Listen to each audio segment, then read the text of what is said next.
بسم الله الرحمن الرحيم. القارعة ما القارعة وما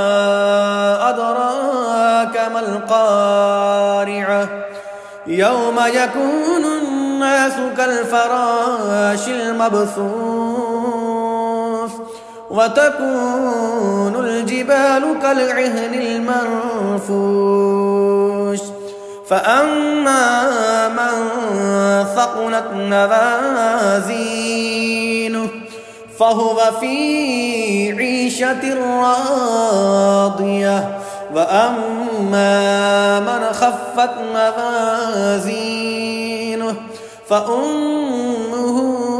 هاوية وما أدراك ما هي نار حامية